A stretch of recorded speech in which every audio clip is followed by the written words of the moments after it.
செய்திச் சுருக்கம். வணக்கம். ஆகாஷ்வாணி புதுச்சேரி செய்திச் சுருக்கம் வாசிப்பவர் நாராயணசாமி.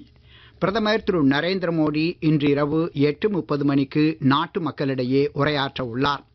பெண்கள் இடஒதுக்கீடு தொடர்பான அரசியலமைப்பு திருத்த மசோதா எதிர்க்கட்சிகளின் ஆதரவில்லாத காரணத்தினால் மக்களவையில் நிறைவேற்ற தேவையான 2/3 பங்கு பெரும்பான்மையை பெற தவறிய ஒரு நாளுக்கு பிறகு இந்த உரையாடல் நிகழ்கிறது.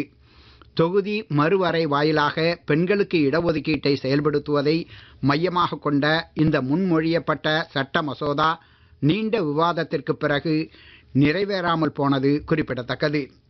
தமிழகத்தில் ஒரே கட்ட வாக்குப்பதிவு வரும் 23ஆம் தேதி நடைபெற இருப்பதால் தேர்தல் பிரச்சாரம் 3 நாட்களில் முடிவடைகிறது. கோவையில் தேசிய ஜனநாயக கூட்டணி வேட்பாளர்களுக்கு வாக்கு கேட்டு பிரதமர் திரு நரேந்திர மோடி இன்று கோவையில் பிரச்சாரம் செய்கிறார். கோயம்புத்தூர் வந்தடைந்த பிரதமரை அஇஅதிமுக பொதுச் செயலாளர் திரு எடப்பாடி பழனிசாமி வரவேற்றார். விமான நிலையத்திலிருந்து நிகழ்வு நடைபெறும் இடமான கொடிசியா வரை சாலை பவனி மேற்கொள்கிறார். நீலகிரி மாவட்டம் ஊட்டியில் இன்று தேயிலை ஆலை உரிமையாளர்கள் சங்கத்தினரை மத்திய அமைச்சரும் பாஜக தலைவருமான திரு பியூஷ் கோயல் சந்தித்து பேசினார். ஹஜ் புனித யாத்திரைக்காக புதுடில்லியிலிருந்து 371 பேர் சவுதி அரேபியாவின் மெக்கா நகருக்கு புறப்பட்டு சென்றனர். புதுடில்லியில் செய்தியாளர்களிடம் பேசிய ஹஜ் புனித யாத்திரை குழு தலைவர் திரு கௌசர் ஜஹான் யாத்ரீகர்களுக்கு தேவையான அனைத்து வசதிகளும் செய்யப்பட்டுள்ளதாக தெரிவித்தார்.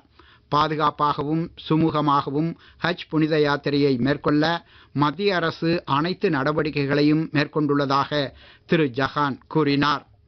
IPL 20 ஓவர் கிரிக்கெட் போட்டியில் ஹைதராபாத்தில் இன்று இரவு தொடங்கிய ஆட்டத்தில் டாஸ் வென்ற சென்னை அணி பந்து வீச்சை தேர்வு செய்துள்ளது.